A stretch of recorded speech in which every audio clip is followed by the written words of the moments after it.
الحمدللہ رب العالمین والصلاة والسلام علی خاتم النبیین اما بعد فاعوذ باللہ من الشیطان الرجیم بسم اللہ الرحمن الرحیم یا ایہا الذین آمنوا استجیبوا للہ وللرسول اذا دعاکم لما یحییکم واعلموا ان اللہ یحول بین المرء وقلبہ وانہ الیہ تحشرون واتقوا فتنة لا تصيبن الذين ظلموا منكم خاصة واعلموا ان اللہ شدید العقاب۔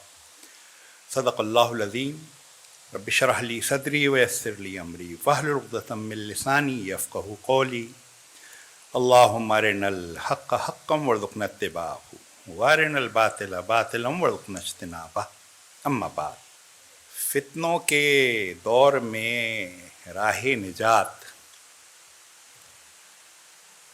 بظاہر ایک عجیب سا موضوع لگتا ہے۔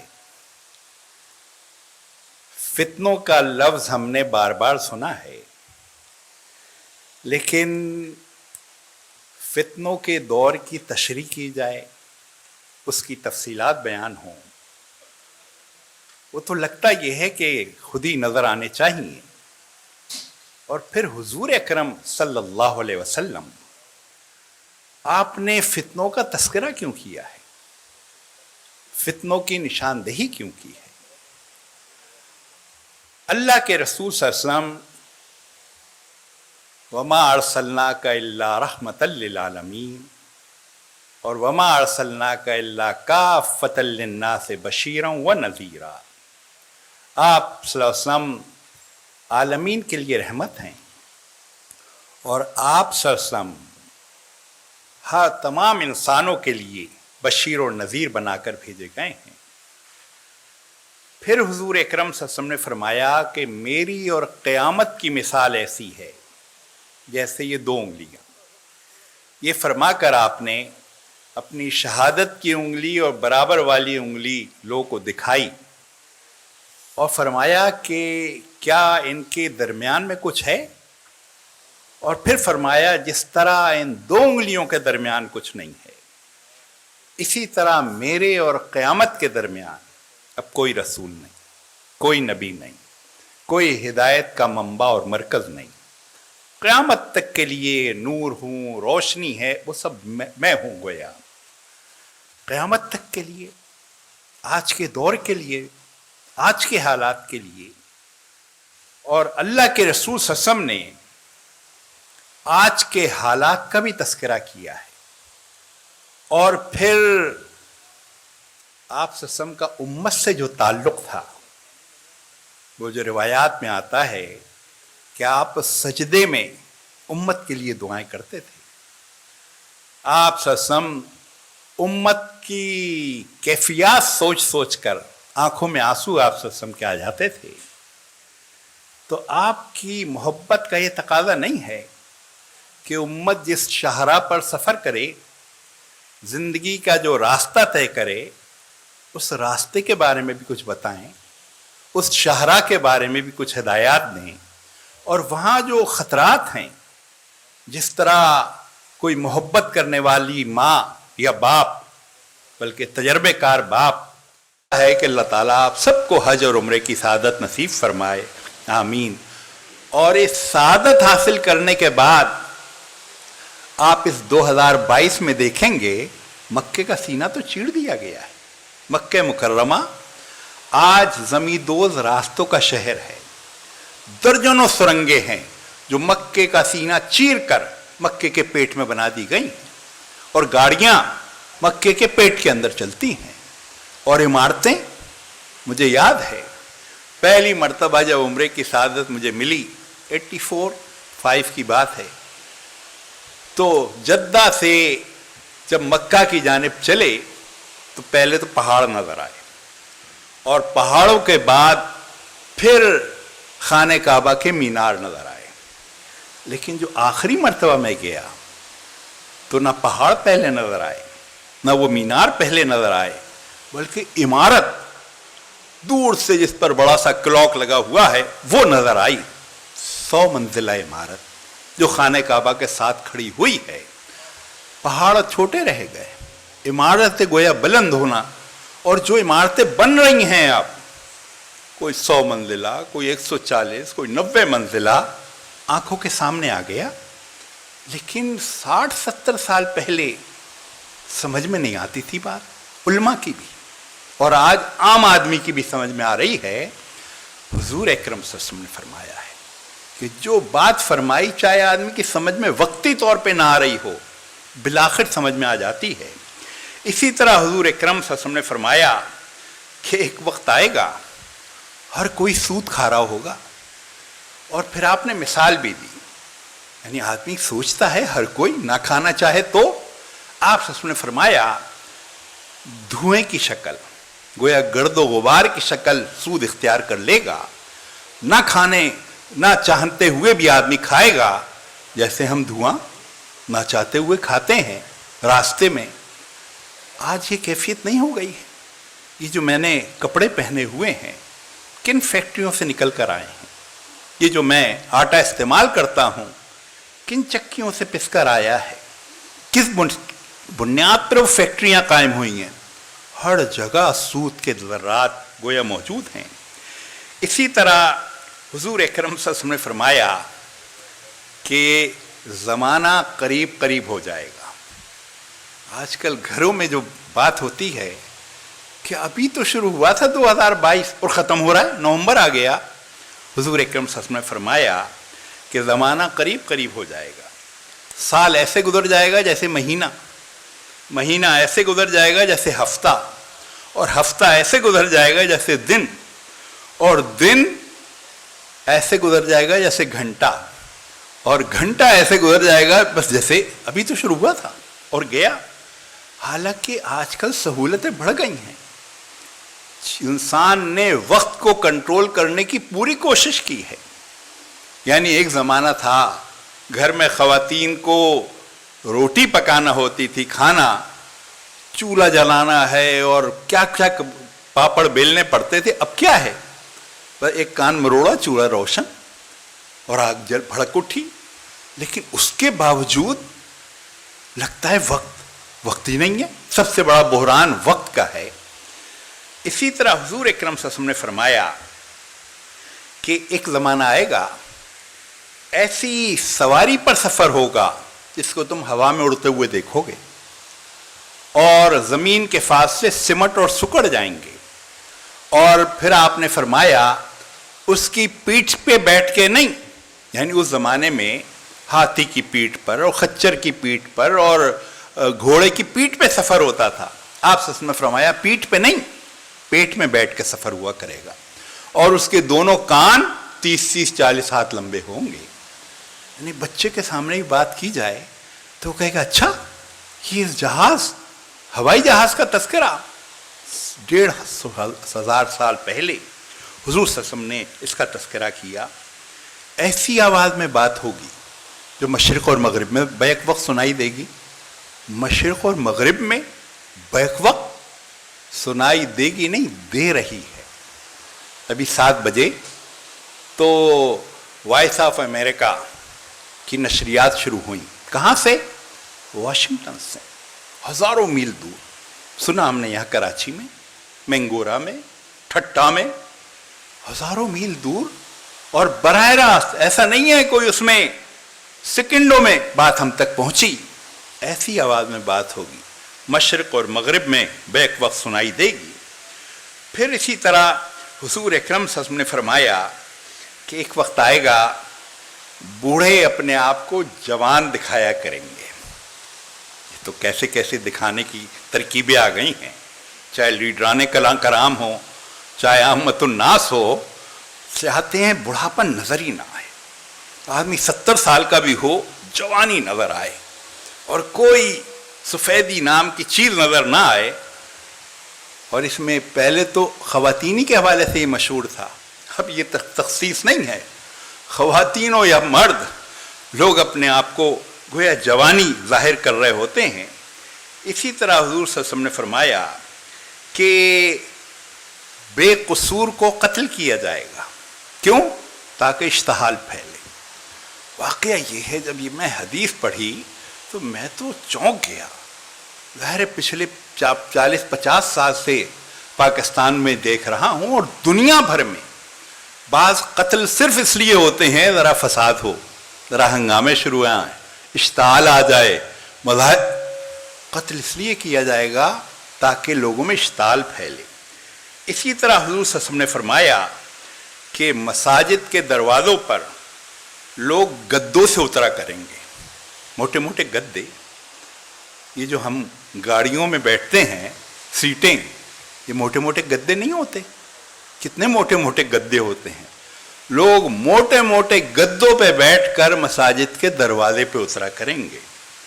اسی طرح حضور اکرم صلی اللہ علیہ وسلم نے فرمایا کہ ایک وقت آئے گا فاحشہ عورتوں کی زیارت کی جائے گی. فاحشہ عورتوں کی بڑے بڑے پوسٹر گھروں کے اندر, باہر, اخبارات میں, یہ جو ساری چیزیں ہیں بڑی نیک پرہیزگار خواتین ہیں, سب کے کیا کیا اسکینڈل اور کیا کیا چیزیں. لیکن ایک وقت آئے گا فاحشہ عورتوں کی زیارت کرائی جائے گی. اسی طرح حضور اکرم صلی اللہ علیہ وسلم نے فرمایا کہ مرد عورت کی شکل اختیار کرے گا اور عورت مرد کی شکل اختیار کرے گا. یہ تو ہم دیکھ ہی رہے ہیں. لیکن آگے بڑھ کر آپ صلی اللہ علیہ وسلم نے فرمایا کہ ایک وقت آئے گا مرد مرد سے اور عورت عورت سے شادی کریں گے. یعنی اس وقت جس روئے زمین پر ہم ہیں اس میں مغربی دنیا میں 70% ممالک میں قانونی ہے مرد مرد سے شادی کر لے, عورت عورت سے شادی کر لے. لیکن 100 سال پہلے اور اس سے پہلے لوگ سوچتے ہوں گے ایسے احمقانہ کام, یعنی شادی, اپنا مستقبل پہ کلہاڑی یہ ماریں گے اور مستقبل کو تاریک کریں گے اور آبادی کے دروازے. لیکن 70% مغربی ممالک میں یہ قانون ہے کہ مرد مرد سے شادی کر لے, عورت عورت سے شادی کر لے. تو اس پہلو سے آج کے دور کا آپ صلی اللہ علیہ وسلم نے جو تذکرہ کیا ہے, میری اور قیامت کی مثال ایسی ہے جیسے یہ 2 انگلیاں. یہ کوئی نہ سمجھے کہ حضور اکرم صلی اللہ علیہ وسلم اس ترقی یافتہ دور کے بارے میں آپ کو آئیڈیا ہی نہیں تھا.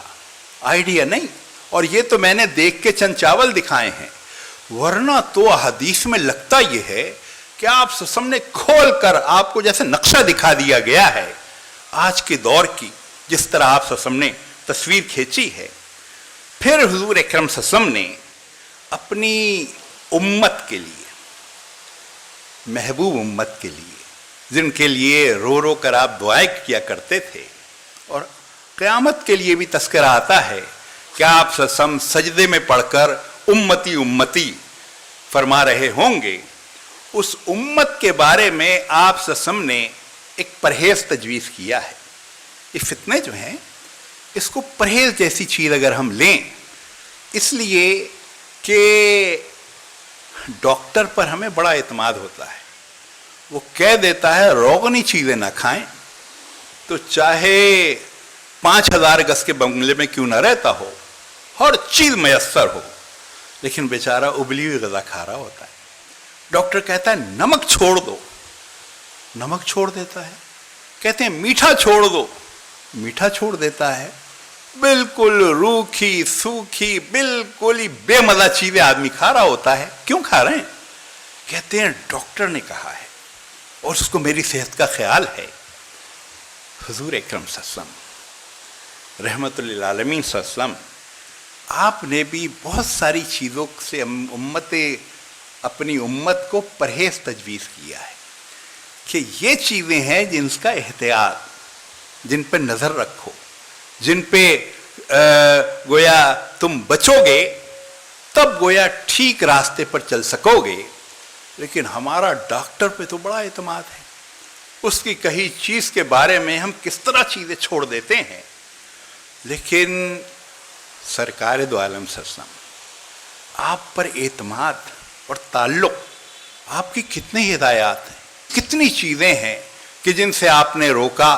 ایک حدیث میں نے پڑھی, شروع میں میری سمجھ میں ہی نہ آتا تھا کہ آپ سچ میں فرمایا ایک وقت آئے گا ہر گھر سے گانے بجانے کی آواز آئے گی, لوگ سوچتے تھے ہر گھر سے گانا بجانا یہ کیسے ہو جائے گا، کیوں کر ہو جائے گا؟ لیکن آج آدمی کے نہ چاہتے ہوئے بھی بجانے کی آواز تو ہر گھر سے آ رہی ہوتی ہے. ٹی وی آپ چلائیں، حتیٰ کہ خبریں کیوں نہ سنے آدمی، اس میں میوزک بھی آئے. ہر اشتہار میں، ہر یعنی چیز میں ہر گھر سے گانے بجانے کی آواز آ رہی ہوگی. تو یہ چیز اس طرح سے سامنے آئی ہے. تو اس پہلو سے حضور اکرم صلی اللہ علیہ وسلم نے اپنی امت کے لیے بہت راستہ تجویز کیا ہے، اور راستے میں روشنی میں آپ صلی اللہ علیہ وسلم نے یہ دکھایا ہے کہ کن چیزوں سے بچنا چاہیے. اور یہ ایک حدیث ہے کہ حضور اکرم صلی اللہ علیہ وسلم حجۃ الوداع کے موقع پر جب آپ صلی اللہ علیہ وسلم نے آخری حج ادا کیا، آپ صلی اللہ علیہ وسلم نے خانہ کعبہ کے دروازے کے حلقوں کو پکڑا اور اپنے صحابہ کو مخاطب کیا اور فرمایا، اے لوگو. صحابہ نے عرض کیا، لبیک یا رسول اللہ، فدا کا ابی و امی. پھر حضور صلی اللہ علیہ وسلم پر گریہ طاری ہو گیا، آنکھوں سے آنسو جاری ہو گئے، ہچکیاں بن گئی. اور پھر فرمایا، یہاں تک کہ رونے میں شدت آ گئی، پھر فرمایا، لوگو. اور آپ نے اپنے آپ کو سنبھال کر پھر بات کی کہ لوگوں میں تمہیں قیامت کی علامات بتاتا ہوں. اس کے بعد آپ نے ایک طویل خطبہ دیا جس میں چند باتیں درج ذیل ہیں، باقی باتوں کا تذکرہ. آپ صلی اللہ علیہ وسلم نے فرمایا، اس زمانے میں مرد اس طرح بنے سنورے گا جیسے خواتین تیار ہوتی ہیں، اور خواتین مردوں کی اور مرد خواتین کی مشابہت اختیار کریں گے. اور پھر فرمایا، اس وقت بوڑھے لوگ اپنے آپ کو جوان ظاہر کریں گے، اور ایسے قاری ہوں گے جن کی عبادت یہ ہوگی کہ آپس میں ایک دوسرے کی ملامت کریں. اور فرمایا، کچھ لوگ اللہ تعالیٰ سے شکوہ کریں گے، اور یہ اس وقت ہوگا جب بازار قریب قریب ہو جائیں گے. صحابہ نے اس کا مطلب پوچھا تو فرمایا، کساد بازاری ہوگی، اور ہر شخص یہ کہے گا میرا کاروبار ٹھنڈا ہے اور منافع کم حاصل ہو رہا ہے. اور فرمایا کہ اللہ تبارک و تعالیٰ کے سوا کوئی رزق دینے والا نہیں. اور پھر فرمایا، بے قصور آدمی کو قتل کیا جائے گا تاکہ عوام کو مشتعل ہوں. آپ سوچیں، حضور صلی اللہ علیہ وسلم یہ ارشاد فرمانے سے پہلے آپ پہ گریہ طاری ہو گئی کہ یہ امت اس سے تعلق، اس سے محبت، کن فتنوں اور کس آزمائش. فتنوں کا مطلب ہی یہ ہے کہ آزمائش، پریشانی. اور یہ فتنے کسی کفار اور غیر مسلموں سے جنگ کا نام نہیں ہے، یہ اندر سے. اور یہ گویا کینسر کی بیماری ہے کہ آدمی کو لگ جائے اور دھیرے دھیرے سفر کرنا شروع کرے. بیماری اپنے جسم کے اندر ہوتی ہے، اپنے ہی معدے کے اندر ہے، اپنی شریانوں کے اندر ہے، اور دھیرے دھیرے وہ سفر کرتی ہے، آدمی کو پتہ ہی نہیں چلتا کہ وہ کس طرح کے اچانک نمودار ہوتی ہے. اور لوگ کہتے ہیں، ڈاکٹر کہتا ہے یہ تو 4th اسٹیج ہے، اب کچھ نہیں ہو سکتا، اب تو بس دن گزارے جائیں. لیکن پتہ کیوں نہیں چلا؟ تو یہ کینسر کی طرح سے یہ بیماریاں اور یہ فتنے سرایت کرتے ہیں اور اترتے چلے جاتے ہیں. پھر آپ صلی اللہ علیہ وسلم نے یہ بھی فرمایا اسی موقع پر، اور مومن اس زمانے میں لوگوں کے درمیان خوف سے چلے گا. وہ اتنا ڈیفینسو ہوگا، ایسی پریشان کن کیفیت ہوگی، چکا چوند کر دینے والی ایک دنیا ہوگی اور نظر کو خیرہ کر رہی ہوگی. ایسے میں سیدھا سادہ بندہ مومن، اور بندہ مومن بالعموم سیدھا ہی سادہ ہوتا ہے، یعنی کم از کم ظاہر میں، ویسے باطن میں بہت تیز ترار ہوتا ہے. باطن میں ایک سوراخ سے دوسری مرتبہ نہیں ڈسا جاتا. باطن میں وہ دنیم ان کی ٹھوکر سے صحرا و دریا، سمٹ کر پہاڑ ان کی ہیبت سے رائی. یہ افغانستان میں آپ دیکھ رہے ہیں نا، سیدھے سادے لوگ تھے، داڑھیوں والے، پگڑیوں، اور انہوں نے کیا کچھ کر دیا. تو اس پہلو سے، لیکن مجموعی طور پر مومن اس زمانے میں خوف کی کیفیت میں گویا چلے گا. پھر حضور اکرم صلی اللہ علیہ وسلم نے ایک بہت طویل سی حدیث ہے، اور اس حدیث میں اللہ کے رسول صلی اللہ علیہ وسلم نے بہت سارے فتنوں کا تذکرہ کیا ہے۔ آپ نے فرمایا قطع رحمی یعنی رشتہ داروں سے تعلق ٹوٹنے لگیں گے۔ آپ نے فرمایا جھوٹ کو سچ اور سچ کو جھوٹا، سچے کو جھوٹا مانا جانے لگے گا۔ آج یہ نہیں ہو رہا ہے۔ اور آپ سچ میں فرمایا کہ کہا جائے گا فلاں آدمی امانت دار بھی ہے، یعنی امانت داری ختم ہو جائے گی، اور امانتیں جس کے سپرد کی جائیں وہ امانتوں میں خیانت گویا کر رہے ہوں گے، اور کہیں پر کوئی امانت داری بھی ہو تو لوگ کہیں گے اچھا فلاں آدمی امانت دار بھی ہے، فلاں آدمی۔ یہ جو جماعت اسلامی، ویسے تو اب ہم میں بھی بڑی کمزوریاں، کمی کوتاہیاں آ گئی ہیں، لیکن ایک زمانہ تھا کہ وہ جج عدالت میں کارروائی ہو رہی تھی اور جج کو پتہ چلا کہ یہ گواہی دینے والا جماعت اسلامی کا رکن ہے، اس نے کہا بس کافی ہے، مجھے پتہ ہے یہ رکن جھوٹ نہیں بول سکتا۔ ایک زمانہ وہ تھا، لیکن اب ہمارے اندر بھی کمزوریاں، کوتاہیاں، اس لیے وہ انقا ہو گیا ہے۔ امانت داری، دیانت داری، سچائی، جو کہ سب، آپ صلی اللہ علیہ وسلم نے فرمایا مومن سب کچھ ہو سکتا ہے، جھوٹا نہیں ہو سکتا۔ مومن سب کچھ ہو سکتا ہے، یعنی بزدل بھی ہو سکتا ہے، کنجوس بھی ہو سکتا ہے، جھوٹا نہیں ہو سکتا۔ لیکن آج کیا چھوٹا، کیا بڑے بڑے لوگ جھوٹ گویا ان پہ ختم ہے۔ پھر اسی طرح آپ صلی اللہ علیہ وسلم نے فرمایا کہ لباس ریشم کا ہو جائے گا، ریشم کا استعمال گویا عام ہو جائے گا۔ اسی طرح آپ صلی اللہ علیہ وسلم نے فرمایا طلاق عام ہو جائے گی۔ ویسے تو گلوبل ولیج ہے، گاؤں کی شکل دنیا میں اختیار کر لی ہے، اور جن کی یہ اصطلاحیں ہیں کہ دنیا کو ہم نے گلوبل ولیج بنا دیا ہے، وہاں کیا صورتحال ہے؟ وہاں صورتحال یہ ہے کہ امریکہ میں اگر 100 شادیاں ہوتی ہیں 70 ٹوٹتی ہیں۔ اتنا کچا، اتنا نازک بن گیا ہے یہ رشتہ کہ ذرا سی دیر میں ٹوٹ جائے گا۔ تو طلاق، اور اب ہمارے ہاں ہم بھی ظاہر مغربی چیزوں کے پیروکاری میں چل پڑے ہیں، ہمارے ہاں بھی اب طلاقیں بڑھ رہی ہیں، اور 150 سال پہلے یہ کیفیت نہیں تھی جو آج کیفیت ہو گئی ہے۔ یہ جدید دور جدید جس کا نام، اور دور جدید کس کا نام ہے؟ دور جدید نامی یہ ایجادات، انکشافات اور ترقی کا نام نہیں ہے۔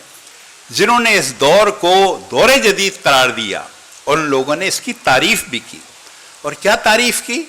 کہا دور جدید اس دور کا نام ہے جب انسان اپنے قدموں پہ کھڑا ہو گیا، جب انسان خود مختار ہو گیا، جب انسان کے پاس ایجادات ہیں، انکشافات ہیں، تھنک ٹینکس ہیں، ریسرچ سیل ہیں۔ اب ہم اس کے محتاج ہیں کہ اوپر سے کوئی ہمیں ہدایت دے، اندھیروں سے آئی ہوئی کوئی روشنی ہمیں، ہم خود روشنی میں، روشن خیالی، یہ جو نعرے لگائے جاتے ہیں، وہ ہمیں اب کسی روشنی کی ضرورت نہیں ہے اوپر سے آئی ہوئی۔ دور جدید حدیث یا رسالت کے انکار کا دوسرا نام ہے۔ تو انسان اس دور جدید میں، اور اب ہم بھی اس طرف چل پڑے ہیں، وہ دور جدید جو کچھ کر رہا ہے کہ مرد مرد سے شادی کرے، عورت عورت سے شادی کرے، اور بات تو اس سے بھی اب آگے بڑھنے جا رہی ہے۔ وہ ابھی میں ہفتہ بھر پہلے پڑھ رہا تھا کہیں، پتہ نہیں جرمنی میں یا نیوزی لینڈ میں، اس پر بات ہو رہی ہے کہ جانور سے شادی کی اجازت انسان کو دی جائے۔ ظاہر ہے تو کوئی حد پھر نہیں ہے۔ وہ جو علامہ اقبال نے کہا، ڈھونڈ رہا ہے فرنگ عیش جہاں کا دوام، وائے تمنائے خام، وائے تمنائے خام۔ یہ جو مغرب ہے دنیا کا عیش تلاش کر رہا ہے، یہ ایسی کچی تمنا یہ پوری نہیں ہو سکتی۔ یہ تو ہزاروں خواہشیں ایسی کہ ہر خواہش پہ دم نکلے، بہت نکلے میرے ارمان لیکن پھر بھی کم نکلے۔ دنیا کی تو یہ کیفیت ہے۔ اسی طرح حضور اکرم صلی اللہ علیہ وسلم نے جو فرمایا کہ آپ کے سامنے ایک پہاڑ تھا، آپ نے فرمایا یہ پہاڑ سونے کا کر دیا جائے اور انسان سے کہا جائے کہ تمہارا ہو گیا، تو انسان کی کیا کیفیت ہے؟ انسان کہے گا اے اللہ ایک اور نہیں ہو سکتا۔ واقعہ یہ ہے آج ہم ان سونے کا پہاڑ رکھنے والوں کو دیکھ رہے ہیں جو کہتے ہیں ایک اور نہیں ہو سکتا۔ اس کے لیے پاکستان اس کا کیا؟ یہ ساری کیفیت تو حضور صلی اللہ علیہ وسلم نے گویا آج کے دور کا تذکرہ کیا ہے کہ یہ اسی طرح آپ سے نے فرمایا ناگہانی موت عام ہو جائے گی. اب یہ بات بھی ظاہر اچانک جس طرح سے پتہ چلتا، بعضوں کا تو پتہ ہی نہیں چلا کیسے موت ہو گئی. پوچھو ہارٹ اٹیک ہوا کہ نہیں، یہ بھی نہیں ہوا. برین ہیمریج ہو گیا، کیا ہو گیا؟ ناگہانی اموات گویا عام ہو جائیں گی. اسی طرح آپ نے فرمایا کہ خیانت کار کو امین سمجھا جائے گا، خیانت کرنے والوں کو امانت دار، اور لوگ اپنی امانتیں، اور سب سے بڑی امانت تو ملکی وسائل ہیں، وہ ان لوگوں کے سپرد کر رہے ہوں گے، اور امین کو خائن سمجھا جائے گا، ان کو کے سپرد امانتیں نہیں کر رہے ہوں گے، اور اس کے نتائج پوری قوم کی قوم. یہ جو فتنے ہیں یہ ذاتی بھی ہو سکتے ہیں، گھر میں بھی ہو سکتے ہیں، خاندان میں بھی، اور یہ پوری قوم بحیثیت مجموعی فتنوں کا. اور یہ باہر سے انجیکٹ ضرور ہو سکتے ہیں، لیکن کوئی حملہ نہیں ہوتا کہ توپوں کے ذریعے اور میزائلوں کے ذریعے، وہ ایک الگ چیز ہے. لیکن یہ تو ایک سر جنگ کی کیفیت جو فتنوں کی شکل میں ڈال دی جائے. اسی طرح حضور اکرم صلی اللہ علیہ وسلم نے فرمایا کہ امیر وزیر جھوٹ کے عادی بن جائیں گے. اسی طرح آپ صلی اللہ علیہ وسلم نے فرمایا کہ سونا عام ہو جائے گا، چاندی کی طلب ہوگی، اور پھر فرمایا گناہ زیادہ ہو جائیں گے، امن کم ہو جائے گا، قرآن کو آراستہ کیا جائے گا، مساجد میں نقش و نگار کیے جائیں گے، اونچے اونچے مینار بنائے جائیں گے. اور پھر ایک حدیث میں یہ ہے کہ اس زمانے کے آپ نے صحابہ کو مخاطب کر کے فرمایا کہ اس زمانے کے قاریوں کو تم دیکھو تو تمہیں اپنے اوپر شرم کہ کیا شاندار، لیکن آپ سچ میں فرمایا کہ قرآن کے الفاظ ان کے حلق سے نیچے نہیں اتریں گے. گویا صرف قرأت اور یہ سب تو بہت شاندار ہو رہی ہوگی، لیکن عمل کے میدان میں قرآن کی تعلیمات اس کے حوالے سے گویا دل ویران ہوں گے. تو اسی طرح آپ سچ میں فرمایا شرعی سزاؤں کو معطل کیا جائے گا، گانے والی عورتیں رکھی جائیں گی. اس طرح کی بے شمار احادیث ظاہر ہے کتاب الفتن ہر حدیث کی کتاب میں موجود ہے، اور مشکات شریف اس میں تفصیل کے ساتھ میرا خیال ہے کئی ابواب ہیں، جس میں ابواب الفتن میں سارے فتنوں کا احاطہ کر لیا گیا ہے. اور یہ لگے گا یہ تو آج کا دور بیان ہو رہا ہے، میری اور آپ کی کیفیت گویا بیان کی جا رہی ہے. تو اس پہلو سے پھر جو ابھی تذکرہ کیا دجالی فتنے کا، یہ دجالی فتنہ، اس کے بارے میں بھی جو خلاصہ اس کا یہ ہے کہ فتنہ حضور اکرم صلی اللہ علیہ وسلم کی جو احادیث ان کا خلاصہ کہ فتنہ دجال اتنا سخت ہوگا کہ تاریخ انسانی میں صرف بڑا فتنہ نہ کبھی ہوا نہ آئندہ ہوگا. تمام انبیاء نے اس فتنے سے اپنی امتوں کو آگاہ کیا، یعنی ایسا خوفناک اور لپیٹ میں لے لینے والا فتنہ سارے انبیاء اس سے ہوشیار کرتے رہے، مگر اس کی جتنی تفصیلات خاتم الانبیاء صلی اللہ علیہ وسلم نے فرمائی کسی اور نے نہیں بتائیں. آپ نے فرمایا اس وقت دین میں کمزوری آ جائے گی، خروج دجال کے وقت اچھے لوگ کم ہوں گے اور باہمی عداوتیں پھیل گئی ہوں گی، علم رخصت ہو رہا ہوگا. دجال کو دیکھنے کا موقع جسے ملے اس کو چاہیے اس سے پوری طرح بچے اور دور رہے، اس لیے کہ خدا کی قسم دجال کے پاس آدمی جائے گا یہ خیال کرتے ہوئے کہ وہ مومن ہے، مگر اس کی قربت اور ملنے کے نتیجے میں اس کا پیرو بن جائے گا، جس کی وجہ وہ شک اور شبہات ہیں جو دجال سے ملنے سے پیدا ہو جائیں گی.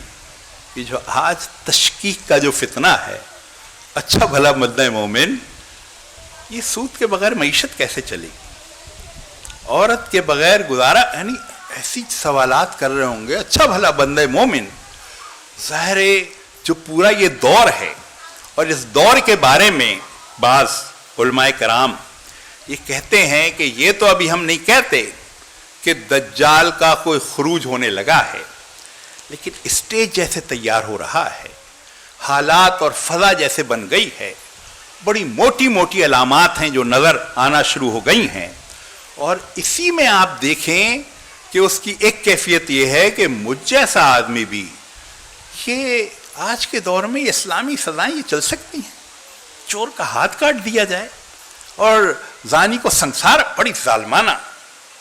اچھا والا بندہ مومن، یعنی اس ساری کیفیت میں شکوک کا شکار، شبہات کا شکار اور تشکیک کا شکار گویا ہو رہا ہوتا ہے۔ تو اس پہلو سے آپ سے میں فرمایا کہ آدمی بہت ہی احتیاط اور محتاط ہو جائے کہ اس کی صحبت بھی آدمی کو کم از کم شک میں مبتلا گویا کر دے گی۔ اسی طرح پھر آپ سے نے فرمایا کہ اس کی پیشانی پہ لکھا ہوگا کافر، جس کو مومن بھی پڑھ سکے گا، خواہ لکھا پڑھا ہو یا بے پڑھا لکھا۔ لکھا پڑھا ہونے کی تو سمجھ میں آ رہی ہے، یہ بے پڑھا لکھا کیسے پڑھ لے گا؟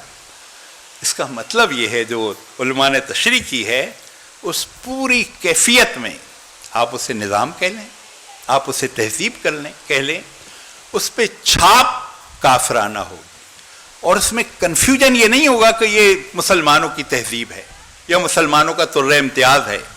اس میں گویا علامات سے بے پڑھا آدمی بھی سمجھ لے گا کہ اس میں کفر گویا موجود ہے۔ اسی لیے فرمایا کہ بے پڑھا لکھا ہو یا پڑھا لکھا ہو، وہ پڑھ لے گا کہ یہ گویا اس پہ کفر موجود ہے۔ پھر وہ سواری کا تذکرہ ہے جس کا میں نے تذکرہ کیا، پھر اس آواز کا تذکرہ ہے جس کا بھی میں نے تذکرہ کیا، اور پھر فرمایا وہ خدائی کا دعویٰ کرے گا۔ خدائی کا دعویٰ کرے گا، یہ جو پچھلے دنوں ایک صاحب نے کہا تھا ہم انفائنائٹ جسٹس دنیا میں قائم کریں گے۔ انفائنائٹ جسٹس کیا ہے؟ یہ تو مالک یوم الدین، روز جزا کا مالک، آخرت اللہ تعالیٰ کے لیے یہ مخصوص ہے کہ وہ اصل میں یوم یجمعکم لیوم الجمع ذالک یوم التغابن، ایک روز ہم جمع کریں گے، جمع ہونے والے دن، اور یہ کون سا دن ہوگا؟ جب پتہ چلے گا گویا انفائنائٹ جسٹس ملے گا، کون ہارا کون جیتا، کون ناکام ہوا کون کامیاب ہوا۔ تو ایک امریکی صدر نے یہ اعلان کیا تھا کہ ہم انفائنائٹ جسٹس یہاں گویا دیں گے۔ پھر فرمایا اس کے ساتھ غذا کا بہت بڑا پہاڑ ہوگا، جو اس کی اطاعت کرے گا اس پہ غذا کے دروازے کھول دیے جائیں گے، اور جو عدم اطاعت کرے گا اس پہ غذا کے دروازے بند کر دیے جائیں گے، سینکشنز، اور بچے اور کیا کیا لوگ بھوک سے اور دواؤں کے لیے مر رہے ہوں گے۔ یعنی آپ یہ دیکھیں اسٹیج اور یہ کیفیت ہو گئی ہے، غذا پہ کنٹرول، ہواؤں، اور کیا فرمایا؟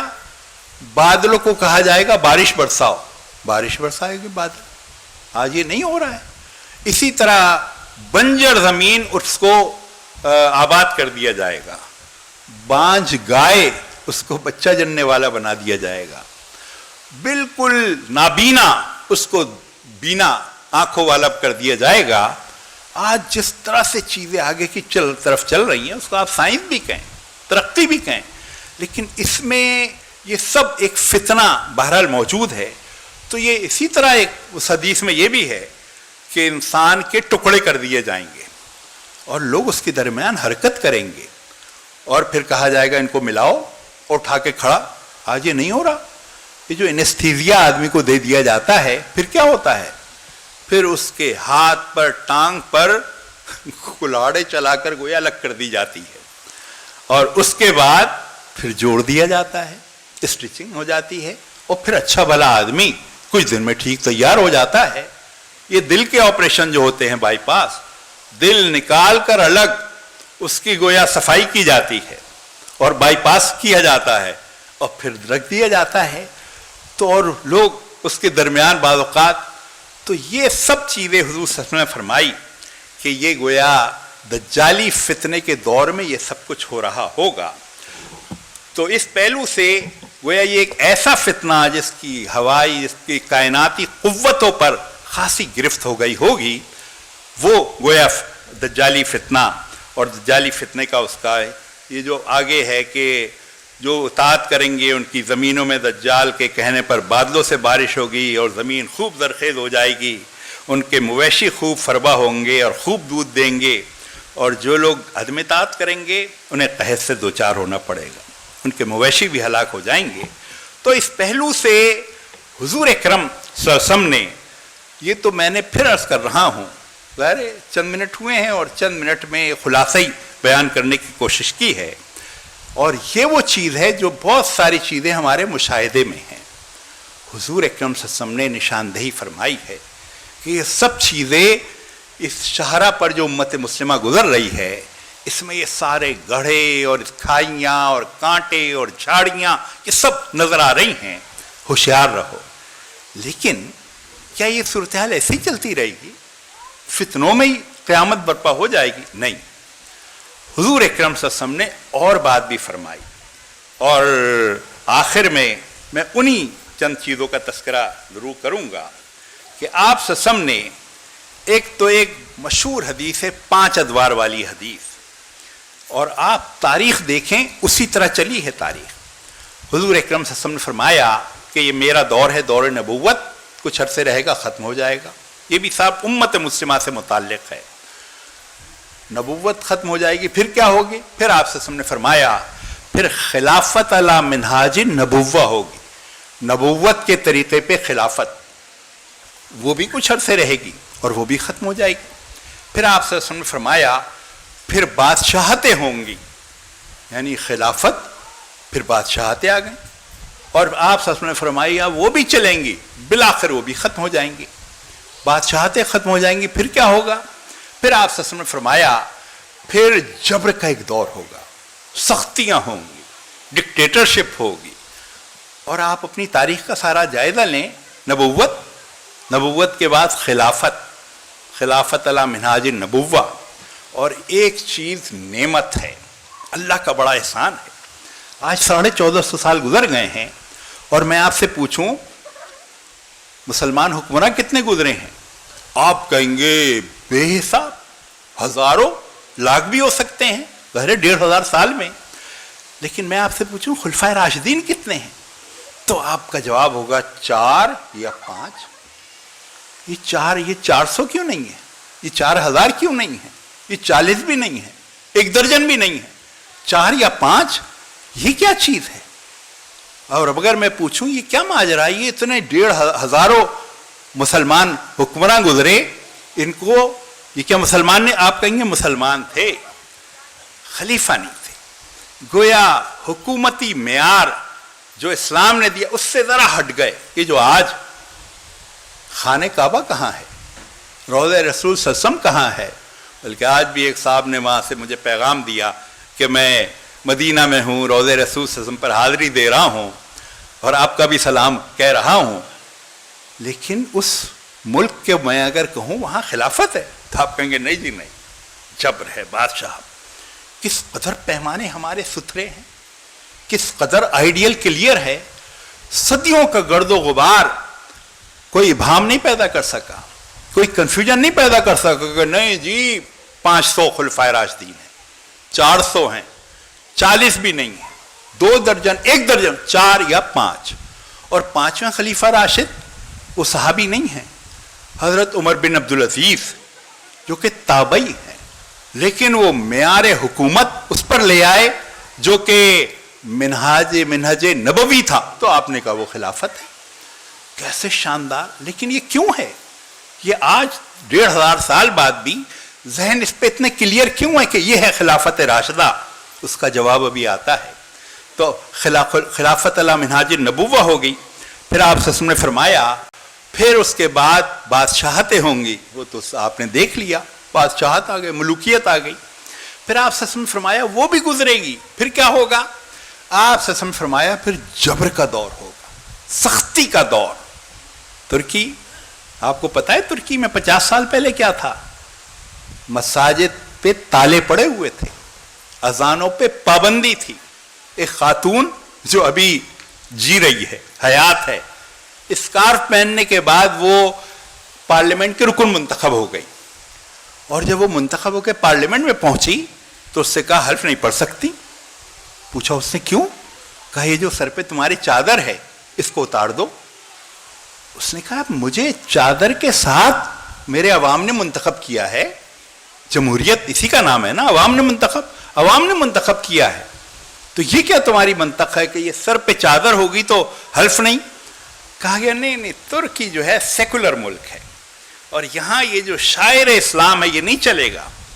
تمہارے پاس دو آپشنز ہیں, یا تو اپنی چادر اتارو اور حلف پڑھو اپنی رکنیت کا, یا پھر تم اس ایوان سے باہر نکل جاؤ.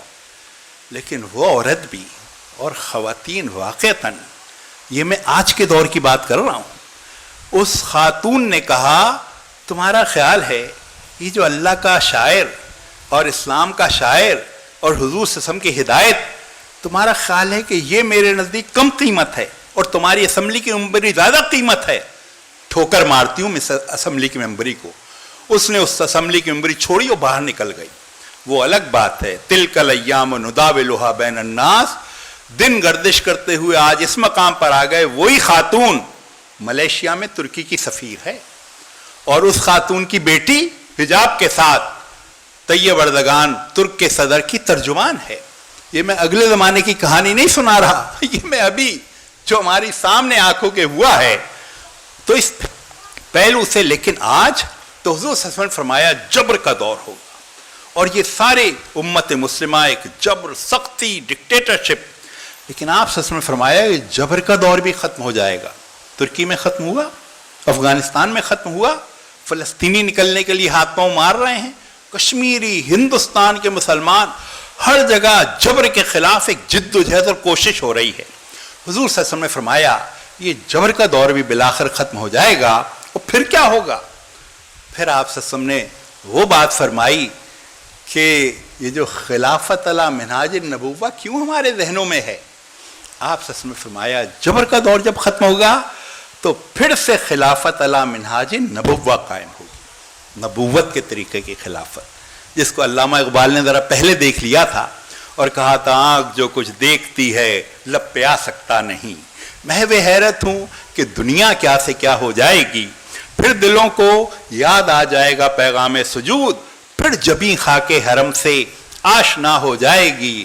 شب گریزاں ہوگی آخر جلوہ خورشید سے, یہ چمن معمور ہوگا نغمہ توحید سے.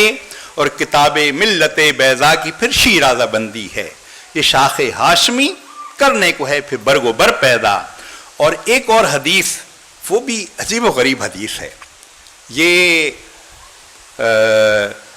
حدیث جو ہے یہ ہمارے مشہور عالم دین ہیں, انہوں نے اپنی کتاب تفسیر میں کوٹ کی ہے. امام جلال الدین سیوطی رحمۃ اللہ علیہ نے, جو ان کی تفسیر ہے, اس میں انہوں نے لکھا ہے کہ حضور صلی اللہ علیہ وسلم فرما رہے ہیں کہ مجھے امید ہے کہ میری امت کی عمر میں اللہ تعالیٰ آدھے دن کا اضافہ کر دے گا. میں نے جب یہ پڑھا تو میری تو کچھ سمجھ میں نہ آیا, اور آگے پڑھا تو اس میں تھا کہ اصلاً اس امت کی عمر 1 دن ہے اور آدھے دن کا اضافہ کرے گا تو 1.5 دن ہو جائے گا, تو بھی کچھ سمجھ میں نہ آیا. لیکن جب مزید آگے پڑھا تو تھا کہ اللہ تعالیٰ کے نزدیک تمہارے 1000 برس 1 دن ہے. یہ سورہ الف لام میم سجدہ میں ہے کہ تمہارا 1000 برس اللہ کا 1 دن ہے اور 1500 برس اللہ کا 1.5 دن ہو گیا. تو مجھے خیال آیا, آج کل مساجد میں ڈیجیٹل گھڑیاں چل رہی ہیں, تو آج 15-16 ربیع الثانی ہے, لیکن سن کون سی چل رہی ہے؟ 1444. 1.5 دن ہونے میں کتنا وقت رہ گیا ہے؟ صرف 56 سال. یہ تو بالکل. اور حضور صلی اللہ علیہ وسلم نے فرمایا کہ آخر وقت میں واقعات اس طرح رونما ہوں گے جیسے تسبیح کو توڑ دیا جائے, ٹپ ٹپ جیسے دانے گرتے ہیں, اس طرح واقعات, اور وہ رونما ہونا شروع ہو گئے ہیں. تو ایک ایسے موقع پر حالات میں ہم ہیں, ایسے میں راہ نجات کیا ہے؟ وہ جو میں نے آیت تلاوت کی, اللہ تعالیٰ نے فرمایا یا ایھا الذین آمنوا استجیبوا للہ وللرسول اذا دعاکم لما یحییکم. اہل ایمان اللہ اور اس کے رسول, اس کے پیغام کو, ان کی دعوت کو, ان کی ہدایت کو قبول کر لو. یہ وہ چیز ہے جو تمہیں زندگی دے گی. آج کہا ہے نا کسی نے کہ بجھے عشق کی آگ اندھیر ہے، مسلمان نہیں راک کا ڈھیر ہے. اس میں جان کیسے پڑے گی؟ استجیبوا للہ وللرسول اذا دعاکم لما یحییکم.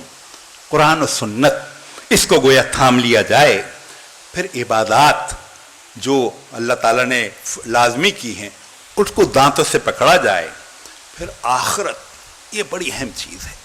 کلا بل تحبون العاجلہ وتذرون الآخرہ. یہ دنیا جس قدر چکا چوند ہو گئی ہے، پر سہولت ہو گئی ہے، پر عیش ہو گئی ہے، نظر کو خیرہ کرنے والی ہے، آخرت تو نظر ہی نہیں آتی، اس کی تو کوئی اہمیت نہیں ہے. تو اس پہلو سے آخرت سر جھکا کے آدمی کبھی، جس کو مراقبہ بھی کہتے ہیں، اپنے من میں ڈوب کر پا جا سراغ زندگی. آخرت کی یاد دہانی، آخرت کی تازری، اور یہ کوئی قانون کچھ بگاڑ کو نہیں روک سکتا ہے نا. دنیا میں سب جگہ قانون، امریکہ میں ہے نا، ہر منٹ پہ 25 عورتوں کی عزت لٹتی ہے. کیا کر رہا ہے قانون؟ آخرت ہے جو انسانوں کو لگام دیتی ہے اور انسانوں کو روکتی ہے. پھر حضور صلی اللہ علیہ وسلم نے فرمایا فتنہ دجال سے بچنے کے لیے سورہ کہف اس کا تلاوت کی جائے. کہیں ہے شروع کی 10 آیات، کہیں ہے آخری 10 آیات. اور گزرے ہیں ہمارے بزرگ مولانا مناظر احسن گیلانی صاحب، انہوں نے سورہ کہف اور دجالی فتنوں کو جوڑ کر گویا اس کی تفسیر کی ہے، اور میرا خیال ہے کمال کیا ہے. انہوں نے 70-80 سال پہلے لکھا ہے، لیکن جہاں نگاہ ان کی پہنچی ہے انہوں نے آج کے دور کو اس طرح بیان کیا ہے. تذکیر بسورۃ الکہف اس عنوان سے چھوٹی سی کتاب ہے، لیکن مولانا تقی عثمانی صاحب نے اس کو دارالاشاعت سے چھپوایا ہے اور اس کے پیچھے نیچے اپنا ابتدائیہ بھی لکھ دیا ہے. لیکن مناظر احسن گیلانی صاحب نے سورہ کہف اور دجالی فتنوں کو جوڑ کر جس طرح نکات اٹھائے ہیں تو آدمی اس کو تلاش کر کے پڑھے. اسی طرح مشکات کے جو باب الفتن ہیں ان کا تاکہ آگاہی رہے، کیا خرابی ہیں، کیا فتنے ہیں، کیا بیماریاں ہیں. اور پھر آخری چیز دعا. یہ جو وَأَعُوذُ بِكَ مِن فِتْنَةِ الْمَسِيحِ الدَّجَّالِ، تو یہ جو دعائیں ہیں کہ اللہ تعالیٰ سے دعا مانگی جائے، اپنی سی کوشش یہ کی جائے، پھر دعا مانگی جائے اور اللہ کے حضور ہاتھ اٹھایا جائے کہ ان فتنوں سے، ان آزمائشوں سے، فتنہ دجال سے اللہ تعالیٰ اپنی پناہ میں رکھے. اور اللہ ہی ہے جس نے یہ دعا سکھائی ہے نا، اللہم ارنا الحق حقا وارزقنا اتباعہ وارنا الباطل باطلا وارزقنا اجتنابہ. اے اللہ ہمیں حق کو حق کر کے دکھا. حق کو اس کی ضرورت ہے کہ وہ حق ہو کے نظر آئے، ہاں ضرورت ہے. ابو جہل کو حق نظر نہیں آیا، ابو لہب کو حق نظر نہیں آیا، سلمان فارس کے رضی اللہ عنہ ان کو نظر آ گیا، بلال حبشہ کے رضی اللہ عنہ ان کو نظر آ گیا. اپنے گھر میں ابو جہل ابو لہب اس کو، تو حق یہ اللہ تعالیٰ ہی توفیق دیتا ہے. وارنا الباطل باطلا وارزقنا اجتنابہ. اور ہم باطل کو ہمیں باطل کر کے دکھا اور اس سے بچنے کی توفیق دے. بس میری اللہ تعالیٰ سے دعا ہے کہ اللہ تعالیٰ آج کل کے فتنوں سے، جس کی اللہ کے رسول صلی اللہ علیہ وسلم نے پوری طرح نشاندہی کر دی ہے، اللہ تعالیٰ ہمیں ان سے آگاہی بھی نصیب فرمائے، اور ان سے بچنے کے لیے جو اللہ تعالیٰ کے رسول صلی اللہ علیہ وسلم نے ہدایات دی ہیں ان پر عمل کرنے کی توفیق دے، اور اللہ تعالیٰ ان فتنوں سے ہمیں بچائے اور جنت کے راستے پر چلائے. اور اس سنہرے دور کا اللہ تعالیٰ ہماری آنکھوں کے سامنے دکھائے کہ جس کو حضور صلی اللہ علیہ وسلم نے خلافت علی منہاج النبوہ کا احیا قرار دیا ہے. وآخر دعوانا الحمدللہ رب العالمین.